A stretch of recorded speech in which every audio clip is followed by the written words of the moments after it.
Hello, travelers. Welcome to the Copperfoxinn. I am Thomas the Human Bard.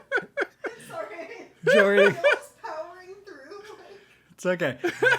Joining me today is, Onog the Half-Orc Barbarian. and we are indeed powering through these changes on this side quest. Radiant side quest. Where we talk about the Unearthed Arcana that just came out, adjusting and enhancing class features for every class in Dungeons & Dragons 5th edition. This episode, we're talking about the Paladin. Onog, tell me about the Paladin. So the Paladin gets a few updates. It, like the Fighter and the Ranger that is soon to come after it, gets extra fighting style options. Let me see. Does it get different ones than the Fighter? Because I know the Fighter always gets all fighting styles. I think there's no real distinction of what fighting styles they get. So they do have they do have the option to pick blind fighting, interception, thrown weapon, or unarmed fighting based on what I'm seeing here. Yeah, they get all of those ones. They all get all of them. So I think with Rangers and Paladins, there are some differences in their base fighting style options. But as far as the new ones are concerned, they get all of them. Correct. Yeah. So that's kind of cool. You can make a brawler paladin, an unarmed paladin fighter kind of a thing, and that could be a neat thing. Probably the biggest and most important change is the Blessed Warrior. You learn 2 cantrips of your choice from the cleric spell list. They count as paladin spells for you, and charisma is your spellcasting ability for them. Whenever you gain a level in this class, you can replace one of those cantrips with another cantrip from the cleric spell list. So that has been kind of the biggest glaring complaint of half-casters, so to speak, as what paladins and rangers are, is that they just didn't get cantrips, and no one really had a satisfactory explanation why, other than the fact that they were like also martial classes. Because like even third casters like the Arcane Trickster or the Eldritch Knight, even they got cantrips. Yeah. And the Eldritch Knight is a martial class, so it like no one really understood why like half casters didn't get them. And now they kind of do. They get to steal something from They do. The cleric level. Though, they do have to choose it as their fighting style, which is it's interesting. Oh wait, That's the problem? Oh. Yeah, it's an additional fighting style. See, I so see they bold would have text to and choose my brain turns off. So there you go. They would have to choose it over great weapon fighting, protection, dueling. You'd have to choose this instead, which I think the biggest question for me is that worth it? Would you do that? Why would you give up great weapon fighting when you can for this? Is this good enough for that? Is the utility of having a cantrip that good? Let's look at I'm going to look at the cleric cantrips real quick. Yeah, pull up the cleric cantrip list, sure. The cacophony of cleric cantrips. The cleric cantrips. So, just cleric cantrips are guidance, a very good cantrip. Light, true. A very good utility cantrip. Mending, a situational cantrip. Resistance, a not so good but still useful in certain situations cantrip. Sacred Flame, ranged damage on a primary melee scenario, so that could be useful. Spare the Dying, a useless cantrip in someone's opinion. Or also paladins already have lay on hands, which paladins is just spare the already dying. have spare the dying But plus. Thaumaturgy, a kind of cool utility-ish role-play cantrip. Yeah. So like the only real scenario I could see where this would be better than just a fighting style that explicitly has you just dealing more damage or having better armor is Guidance and Sacred Flame. Something that increases skill checks and gives you a ranged option at all times. Yeah. So that is kind of useful though. That is pretty darn useful. If you're playing a race, one of the 2 races that doesn't have dark vision, light can also be light could be useful, but just have a torch. just be any other race in D&D. Just be the Aasimar paladin you were born to be. Yeah.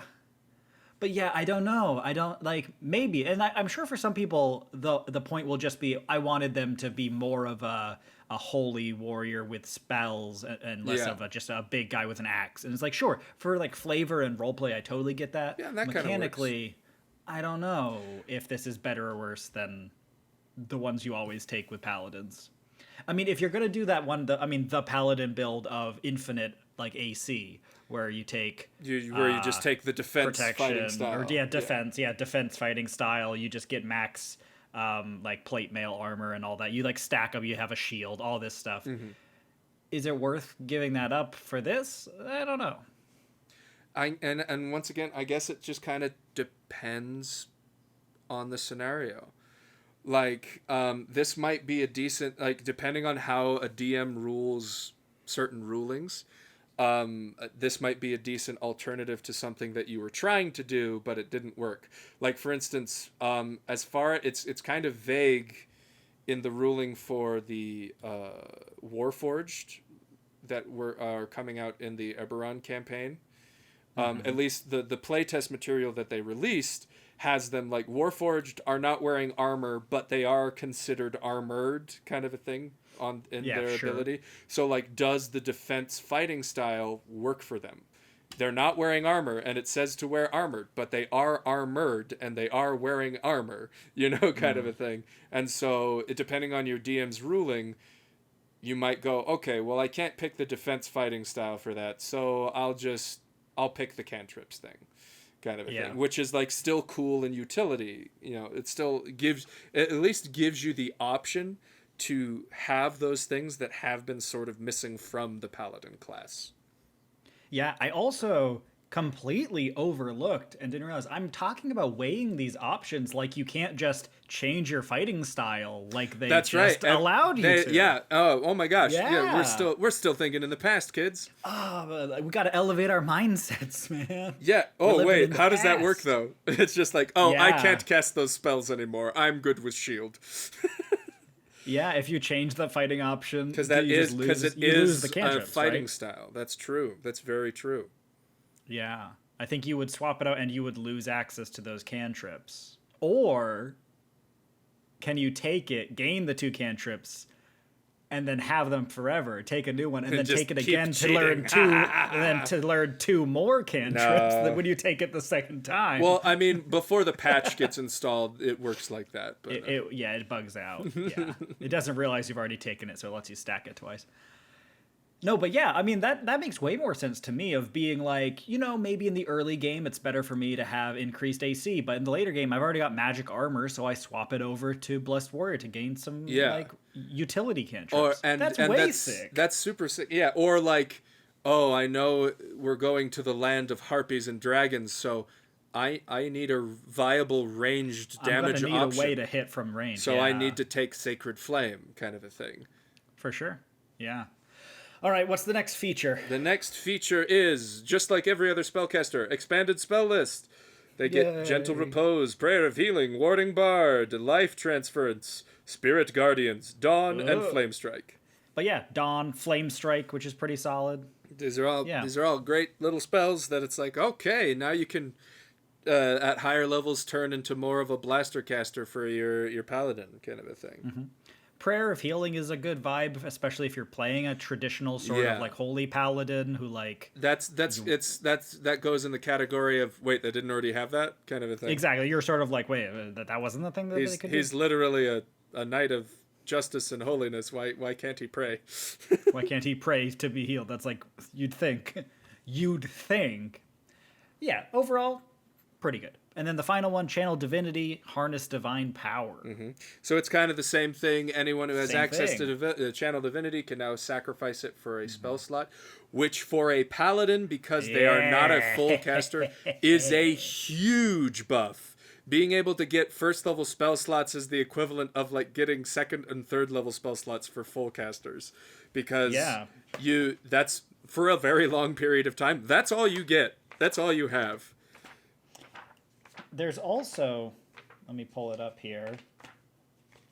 I mean, there's also, isn't there an ability that lets you like burn spell slots for smites? Yeah, so the primary thing is that basically the primary ability of knights of paladins is the smite ability. You can sacrifice a spell slot, and this is different. This is kind of unfortunate wording, divine smite, because this is different than the smite spells that you can cast with your spell slots. But basically, you sacrifice the utility of your spell slots for just raw damage output. You do like for a first level spell, you do 2d8 plus 1d8 if the creature is like a demon or undead. Yeah. And so it just does extra damage, and like you can stack this onto crits, and you can do all kinds of crazy stuff with it. And this allows you to just convert your channel divinity on a short which remember comes back on a short rest into spell slots. Yeah. So you convert your channel divinity into a spell slot, then you convert your spell slot into a smite, and you convert a smite into killing a guy. And like channel divinity for paladins is has a lot more utility rather than just the I believe the cleric's primary use of it, other than their special domain stuff, is turn undead. Paladins don't really get turn undead. So, one of them does. They get like a sort of turn undead, and like the Ancients Paladins gets a turn otherworldly being kind of a thing. But this kind of allows you to convert that into just raw damage output. Yep. Or pretty sick. Or let you cast, Shield of Faith again, kind of a thing. Yeah, use any of your pretty decent first level spells. Yeah, like paladin spells at level 1, like they have all like the utility ones that they need, but also this lets you convert your channel divinity into a cure wounds in a pinch, or it lets you turn it into a bless to buff your whole party, or like any number of things that you've prepared. It is very cool on a paladin. Yeah, I think overall these changes in one specific way do change how you play a paladin, which is that you now have the option to kind of dip into almost being like a caster paladin. You have much more options of being a caster. Yeah, you can kind of dip the toe into the actual sort of caster pool and be much more heavy on your spell focus and less about, I mostly just smite with a spell every once in a blue moon. Mm-hmm. Yeah, and that option's now available for if you want that, which is way sick. I think that's so cool. Being able to like free up the versatility of, well, really the best way to play paladin is to just do this one thing. It's like, no, you can kind of play anywhere now between the normal like smiting paladin and more of a caster focused paladin, which is very cool to me. All right, any final thoughts, Onog? What do you think? I think this is really cool. I didn't read that the Blessed Warrior was a fighting style option, so I was a little more excited than I am now, but I still like that the option is there to convert that kind of a thing. Yeah, no, for sure. Yeah, I was disappointed with it, and then once we realized you can kind of swap those around based on what's going on, that works a lot better for me. That actually, I'm okay with it now. Awesome. Thanks for listening, travelers. We hope you enjoyed this discussion of the Paladin. Give us a like down below. Comment what you think about the Paladin, what you think of it moving more into this kind of holy warrior archetype. And stay tuned for our next episode where we go for it, folks. Oh, boy. The Ranger. We dive into the Ranger. The Ranger. This is now the official, like, I don't know, 4th attempt of maybe fixing the Ranger.